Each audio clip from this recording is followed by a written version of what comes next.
What are you drinking? What's the beverage tonight? This is an Arnold Palmer Light. Arizona? I like that they have like 3 levels. You can go full calorie, half, or 0. I like the light variant because it's less of the sugar bits as opposed to the 0, which is replacing it with synthetic. Science. Yeah. I do love some science in my beverage. So one of the questions I always want to ask before starting an episode is, how do you want to go in? Look, I'm trying to keep it family friendly, but I'll go to the back door. Sonny, would it be fair to say that this week we are discussing the 76th minute of Home Alone? Yeah, it's true. We've done 75. Why not the next one? Do you care to share with our listeners and with me, because I haven't seen it yet, what happens in this minute? Yeah, buckle up. Kevin spent a good 60 seconds setting traps for these moistened bandits. The Christmas tree lights come on. The microwave dings. Kevin gets his dinner out of the microwave. Harry and Marv pull up in their van. They come up with their own plan. They're going to go to the back door and hope that Kevin will just let them inside because he's a kid and kids are stupid. And then we go back to Kevin, who is praying over his macaroni and cheese dinner, gets his cloth napkin out, and then the clock strikes 9, and he knows it's time to roll. And I think that's where our minute ends. Great summary. Thank you. I also like how free from bias it was. It was not clear which parts you liked or didn't like. You spent, I'd say, equal time on all the various shots. This is the fair and balanced Home Alone minute by minute analysis podcast. But if you were to slip into your editorial... No, it's a no spin zone. There are some things that I like about this minute. I don't know if there's one thing I don't like about this minute, but it's mostly praise. Is it that he refers to it as a truck instead of a van? That does bug me a little bit, but I'll accept it. I think any vehicle whose primary function is work can be called a truck. Okay. I don't know how I'm justifying that. It just feels right to me. Strange, but I'll accept it. I don't know that I disagree with you. I think we are aligned there. Are you able to give me a hint as to what your actual grievance is? Towards the end of the minute. So maybe we hit the top. Christmas lights coming on. No notes. Perfectly fine. A nice little ding to signify the end of the trap setting. The microwave dinging, I also really like. It's working. This is another rich household thing. A microwave? You've never heard of a microwave? I mean, in theory, I know what they do. Mm-hmm. They're like some kind of Jetsons food maker thing. Yes, the science oven. There's rich with money and then there's rich with time. And the people who have the time to set the clocks on both their microwaves and VCRs is a level of wealth I have yet to understand. You're just too busy. I never thought of an unset clock on an appliance like that as a sign of being overtaxed. Well, it's something that happens so infrequently that you don't know off the top of your head what the steps are. So let's say the items that don't have like backup batteries, like a microwave or a VCR, that when the power blips, revert to just blinking 12. Let's say that happens quarterly for you. Okay. Maybe that's a bit more than some, maybe it's a bit less, but let's say it's quarterly. That's 4 times a year. That's not enough for you to know or remember how to go back in and set it, but it's frequently enough that it's actually a small annoyance to go through those steps every few months to do it. Sure. It seems like appliances have gotten better. The companies have heard our cries and they've added a button on the microwave called clock, and you press it and you can set your time again. And it seems like back in Home Alone days, you didn't have the clock button. You had to sort of like know that you have to hold down the cook time button for 3 seconds and then press cancel. And there's this move because the time was only this sort of secondary feature of the appliance. So the interface was only designed for popping popcorn. Well, that and a lot of designers on the electronic side of things were only designing for what we would call the happy path. So for all of you UX nerds, the idea is you set up your microwave. Once it's plugged in for the first time, you go through the setup steps and you don't have to look at that again, assuming everything goes well and your microwave is continuing to get power and you don't have to set it up again. But thinking about failure and error and gracefully handling those things, at least in recent years, has become part of that user experience design. The touch that I appreciate about the microwave is that Kevin uses pot holders to get his macaroni and cheese out.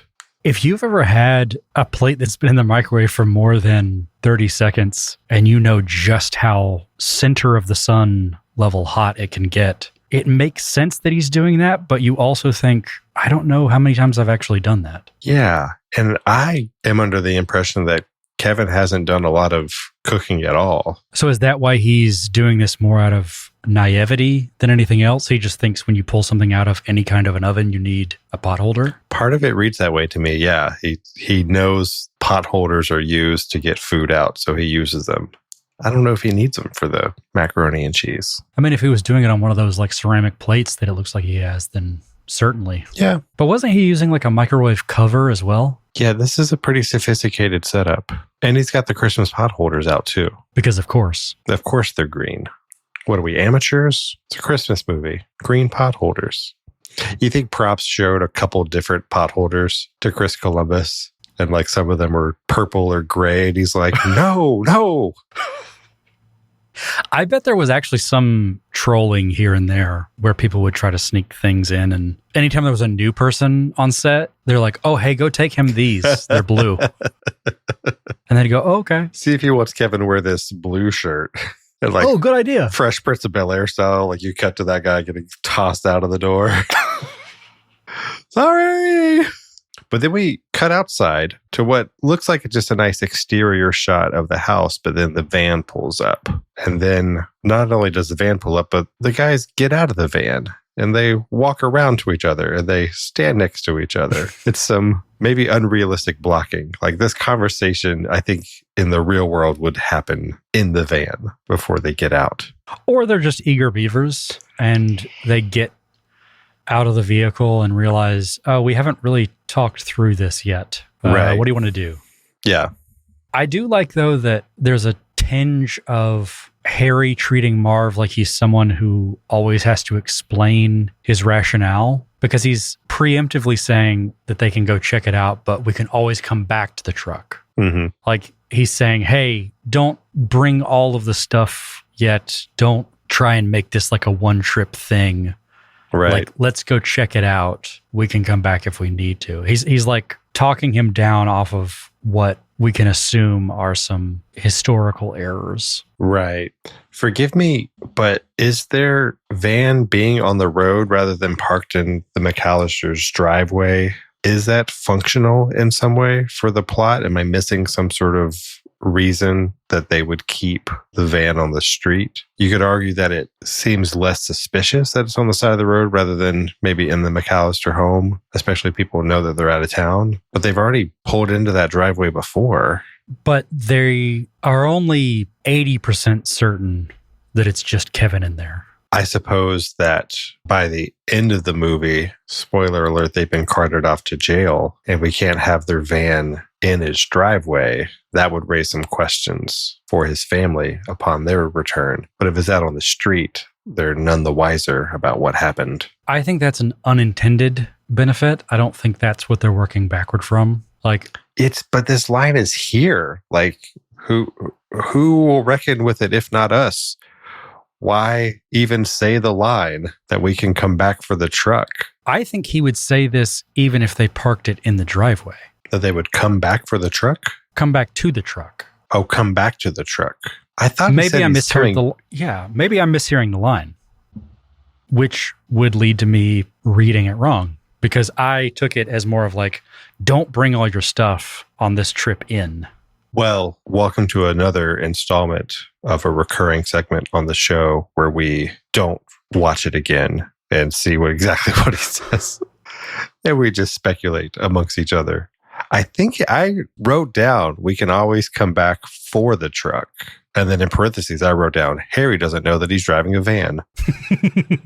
Okay. So, yeah, that would make it a very different line. Coming back for the truck would imply that they're going to go scope out the house, see what the kid's doing, kind of like see if there's an opportunity here. And ideally in their world, and maybe this is what they're getting at. What they want to happen.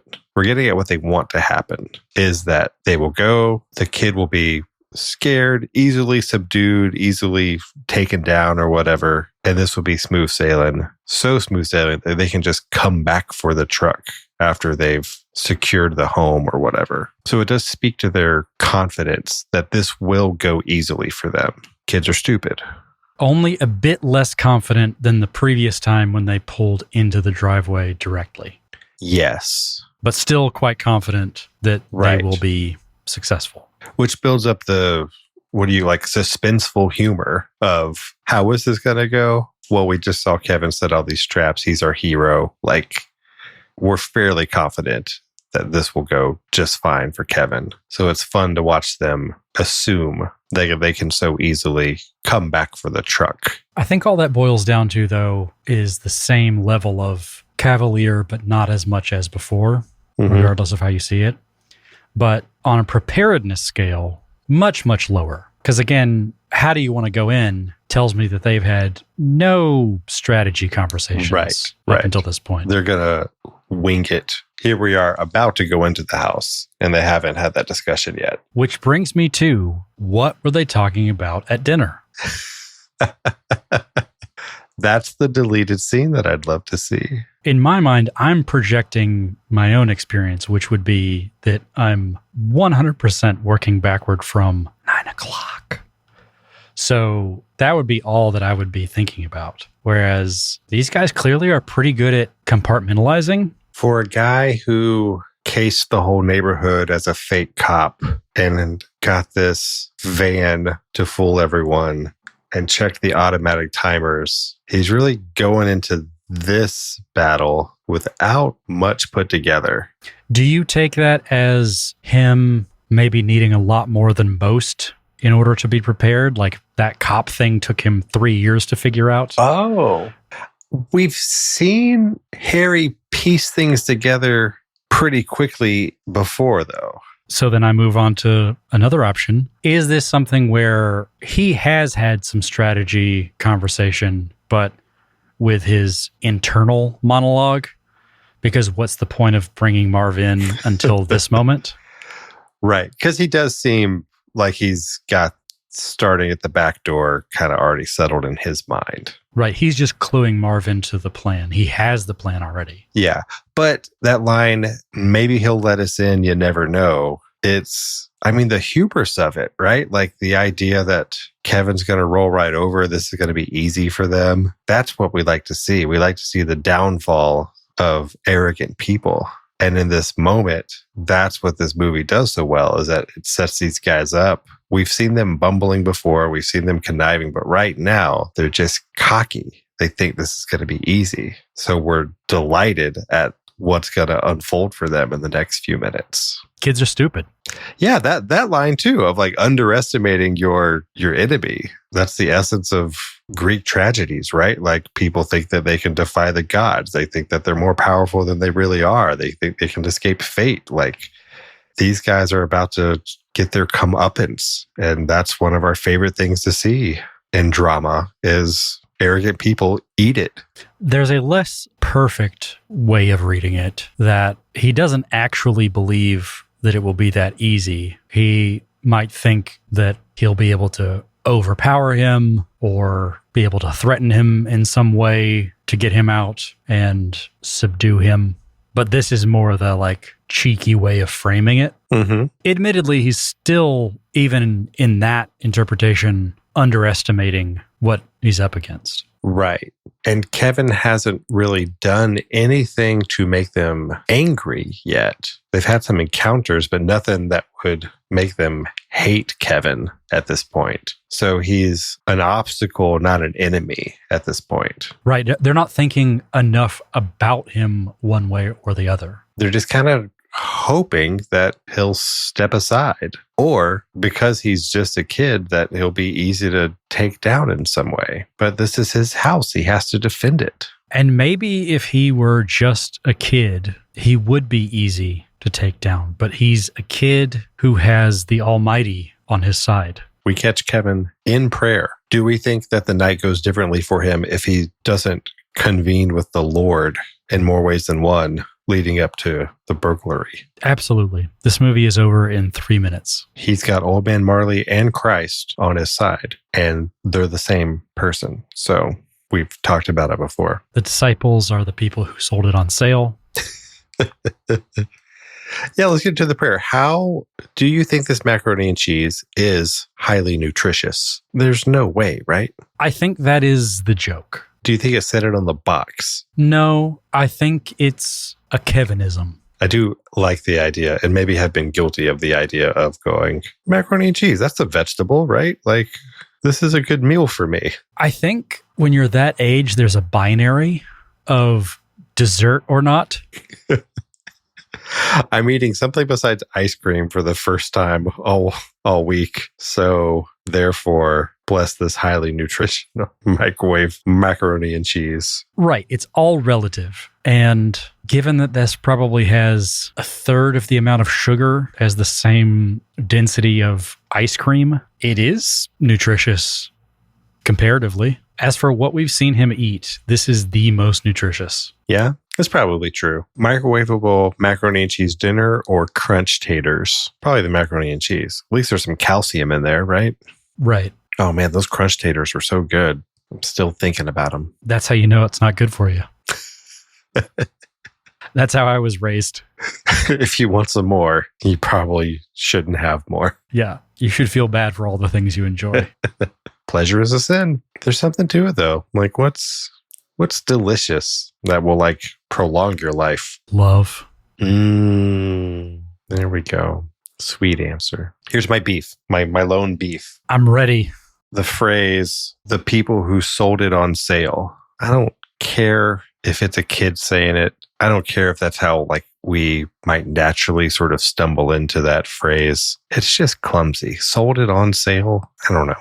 I don't like it. I've not earned this position, but for a moment, I will act as proxy to John Hughes and say, don't bring me problems, bring me solutions. Mm-hmm. What would you prefer he say? Put it on sale. Sold it at 50% off. Made it $1 off. Sold it on sale. It's gross. It's clumsy. But I would say none of those alternatives are comprehensive. They don't capture both the exchange and the idea that the exchange is at a discount, because there are two components here. So putting it on sale is not enough, because it's not just that they put it on sale, it's that he was able to acquire it on sale. They sold it to him. Right. On sale. Sold it on sale. Sold it on sale. No. Don't like it. Yeah, I just don't expect a child of that age to say sold it at a discount.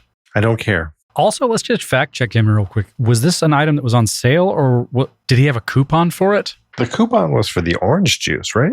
Tropicana. Yet another segment of, we could go back and check, but we won't. This is the macaroni and cheese dinner that he's giving a whirl, right? I believe so. Which makes sense that it was on sale. It's something that he's trying for the first time because he saw it was on sale. They sold it on sale. Which is what prompted him to ask if they were any good. Right. There might have been another choice for him. I do notice she was not included in the prayer. Do you think that was because she wasn't very helpful? Does she count as someone who sold it on sale? Maybe with its current wording. The people. Because they were part of the chain. Like she's part of that chain. Mm-hmm. But if you say the people who put it on sale, that might not be her. Because she was part of the exchange, not the discounting. She sold it. So no, that's what I'm saying. The way he says it includes her. but the variants that you've proposed all exclude her. So maybe the biggest question is, are you subconsciously trying to loop her out of this prayer? There's nothing subconscious about it. How many episodes do we have to record before you figure out that I don't like women? 76. There we go. I'm in. I like the cloth napkin. That's a nice touch. Very G. It's a very G cloth napkin. I don't want to get into next minute, but he's not going to eat this macaroni and cheese, is he, Jerod? He's not. This minute has a pretty good set of bookends on it. It starts with classic old Christmas spider and twine, and it ends with bong. Spider and Twine was my favorite Burl Ives Christmas song. Everyone wishes for spider and twine.